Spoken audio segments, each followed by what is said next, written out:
The greatest danger to liberty is from large standing armies.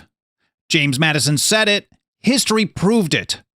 Athens, Rome, Syracuse, they all fell. It even brought ruin to the British multiple times. The founders saw a pattern throughout history. When people establish a permanent standing army, they lose their liberty. So when the British marched redcoats into Boston in 1768, the outcome was guaranteed. On this episode, it's why the founders despised and feared standing armies, what history taught them that we totally ignore, and why they considered them the bane of liberty. But first of all, before getting to that, welcome, and thank you for joining me here on the Path to Liberty. My name is Michael Boldin with the 10th Amendment Center, and this is the show for Wednesday, October 8th, 2025. Let's kick it off with that fateful day in Boston, March 5th, 1770, the Boston Massacre. British troops fired onto a crowd. Multiple people are dead. It's a total tragedy, but it was totally predictable. And as the great patriot and Revolutionary War hero Dr. Joseph Warren told us, this wasn't some kind of 2020 hindsight. It was predictable because it was part of a formula.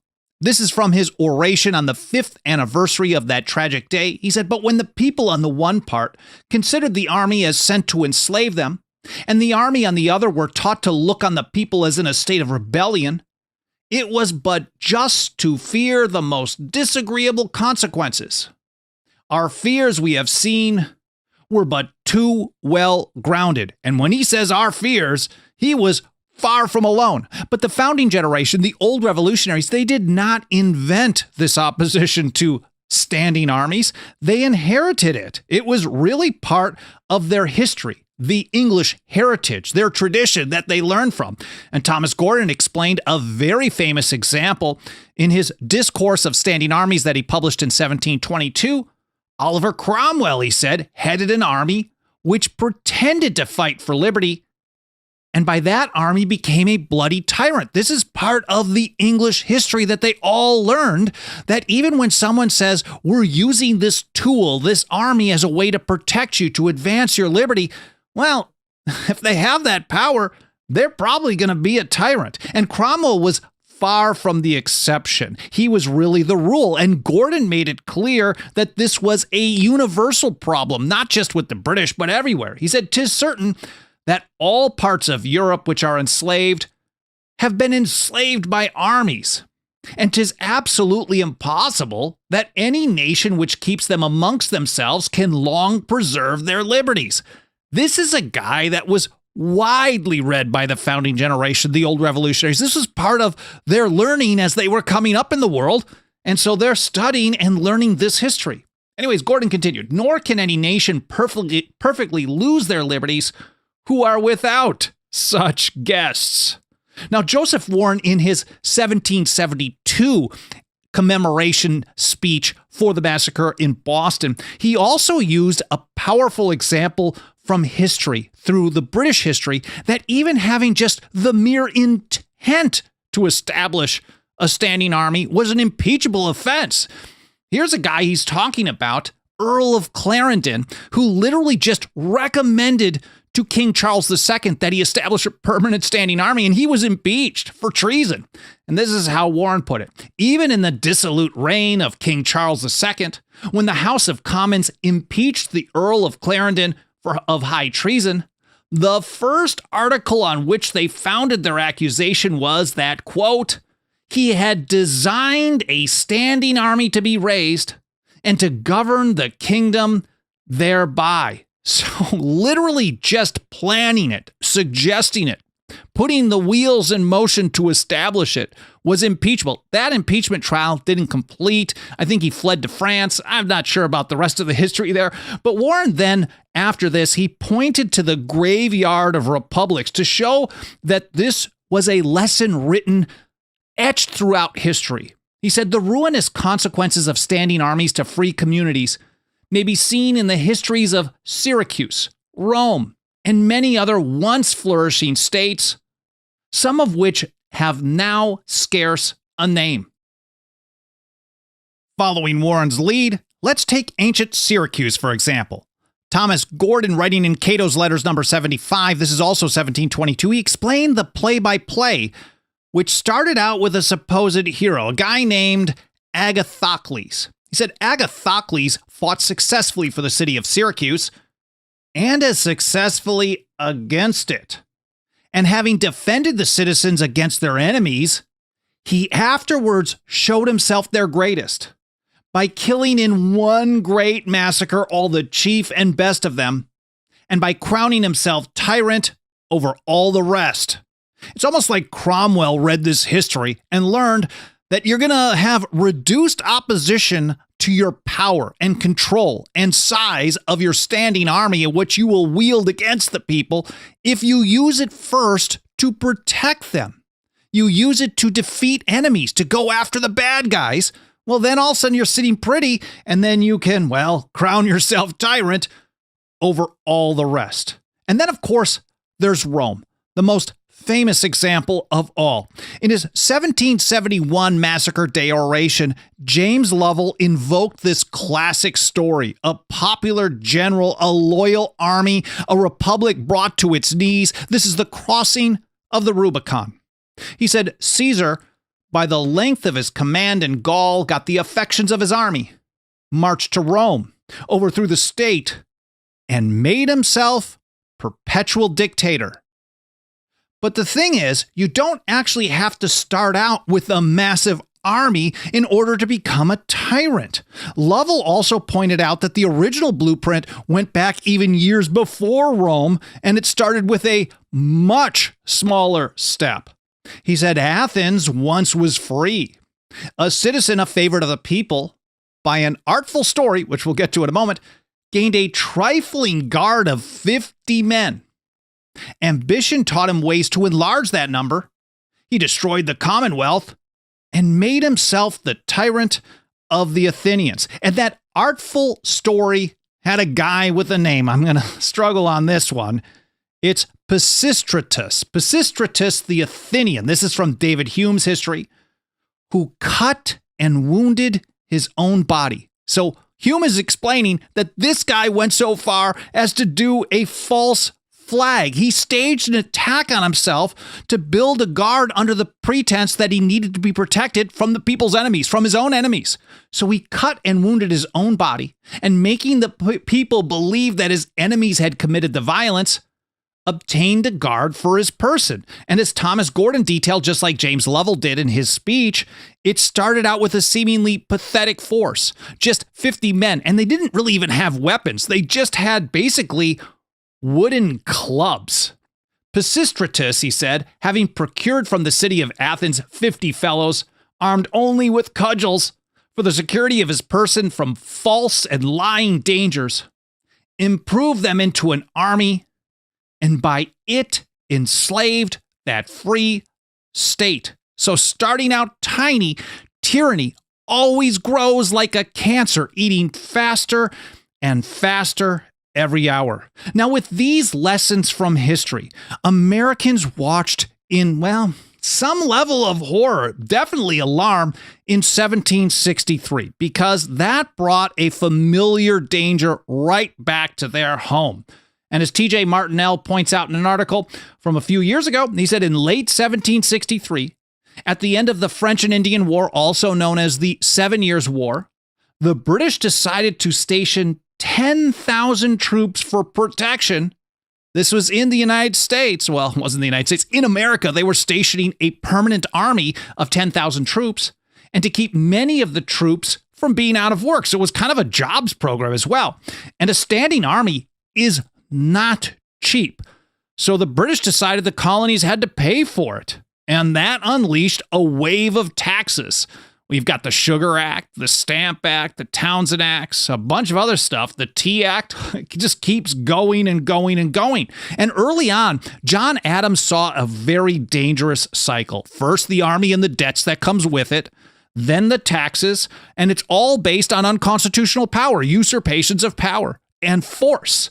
He said, we have the mortification to observe one act of Parliament after another, passed for the express purpose of raising a revenue from us, to see our money continually collecting from us without our consent, by an authority in the Constitution of which we have no share, and over which we have no kind of influence or control. And John Adams went on to describe how, well, the money was not only just being stolen from them, basically taxed without consent, that is stealing, but it was actively being used to pay for the tools of their own oppression or future oppression. He said, to see that the little circulating cash that remained among us for the support of our trade, from time to time transmitted to a distant country, never to return, or what in our estimation is worse, if possible, appropriated to the maintenance of swarms of officers and pensioners in idleness and luxury, that's the standing army, whose example has a tendency to corrupt our morals and whose arbitrary dispositions will trample our rights. This is June of 1768.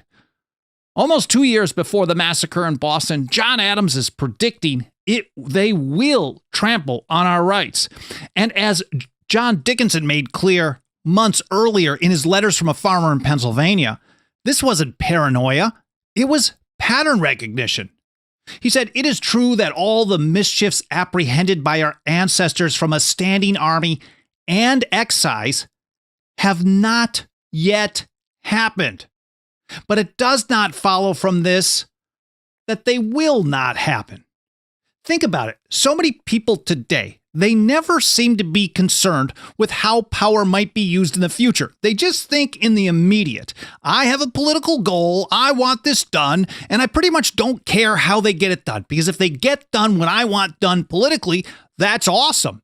And they never think even a month down the line, a year down the line, a decade down the line, never how their enemies might use that power against them. And that's the entire message from people like John Adams, John Dickinson, and so many others. Dickinson especially talked about the danger of precedent. In fact, he considered it a fatal error, especially if it was a small power that wasn't authorized. If you turn a blind eye to that, they're only expanding their power because they want to expand it further in the future. Anyways, Dickinson continued with this warning. The inside of a house may catch fire, and the most valuable apartments be ruined before the flames burst out. The question, he said, in these cases is not what evil has actually attended particular measures, but what evil in the nature of things is likely to attend them. And the British, they followed this playbook throughout history to the letter. More taxes required more force and more power, like the warrantless, or they were general warrants, basically, the writs of assistance to search and seize wherever they wanted in order to, well, control shipping regulations, make sure there was no smuggling, and really to enforce tax collection. And this created more resistance. The more they did this, the more they were resisted. For example, the Liberty Riot in 1768, where 3,000 people turned out in response to John Hancock's ship, the Liberty, being seized by the British. So when Redcoats shortly after that marched into Boston in 1768, the outcome was already written. The final act was set in stone. No one was surprised when blood was shed on that fateful day of March 5th, 1770. Totally predictable and totally inevitable. And on the 4th anniversary of that horrible massacre, John Hancock himself, in his Massacre Day oration, explained that the tragic consequences were never in doubt. He said it was easy to foresee the consequences which so naturally followed upon sending troops into America to enforce obedience to acts of the British Parliament, which neither God nor man ever empowered them to make. Easy to foresee. John Adams, John Dickinson, others warned that something bad was going to be happening. Hancock's telling us, hey, we all knew this was coming. He said it was reasonable to expect that troops who knew the errand they were sent upon would treat the people whom they were to subjugate with a cruelty and haughtiness which too often buries the honorable character of a soldier in the disgraceful name of an unfeeling ruffian. And so when you understand this history, this foundation, from the ancient world to the streets of Boston, you understand the warning from the founders and the old revolutionaries, why they so vehemently opposed standing armies, especially large permanent ones. And as General Henry Knox, the first Secretary of War under President George Washington, explained, it's way more dangerous. The danger was greatest in times of peace. He said, whatever may be the efficacy of a standing army in war, it cannot in peace be considered as friendly to the rights of human nature. And there's no special exemption for America. There's no get out of jail card free for the so-called land of the free. And George Mason made this crystal clear. A standing army is a deadly threat to liberty anywhere and everywhere. He said, when once a standing army is established in any country, the people lose their liberty. Not just some countries, not just the bad guys, not just the ones over there, but when once a standing army is established in any country, the people lose their liberty. The founders learned about this formula in their history books, and then they lived it firsthand. It's the oldest playbook for tyranny. War creates armies and debt. That leads to taxes, and then you get enforcement by that army itself. No one broke down this vicious cycle better than James Madison. He said, of all the enemies to public liberty, war is perhaps the most to be dreaded because it comprises and develops the germ of every other. War, he said, is the parent of armies. From these proceed debts and taxes. And armies and debts and taxes are the known instruments for putting the many under the domination of the few. These are timeless truths. The founders knew it. They lived it. And they warned us about this, but we've totally ignored them. And of course, the government-run and a government-approved so-called education system teaches us virtually none of this stuff. That's a huge part of the reason why we work so hard every single day here at the 10th Amendment Center to reach and teach more and more people with these essential foundational principles from the founders, the old revolutionaries, and the great thinkers that they read and learned from. And absolutely nothing helps us get the job done more than the financial faith and support of our members. If you got a couple of bucks of that quickly devaluing dirty government fiat, please consider throwing it our way over at 10thamendmentcenter.com/members. It's all spelled out. Our membership program starts out at just $2 a month.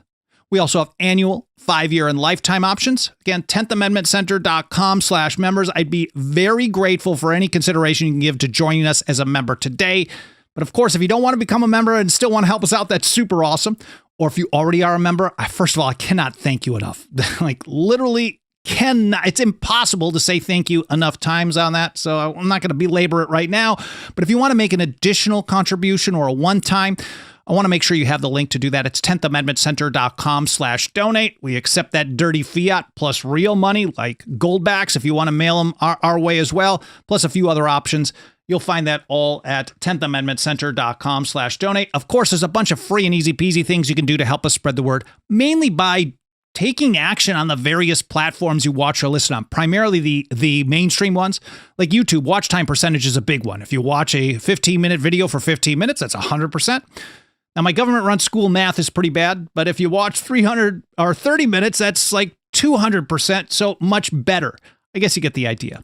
But all the other stuff you can do, like leaving reviews on Apple Podcasts or any other podcast platforms, comments in the archive, sharing links, hitting the like button, subscribe, notifications, all that stuff helps out a great deal.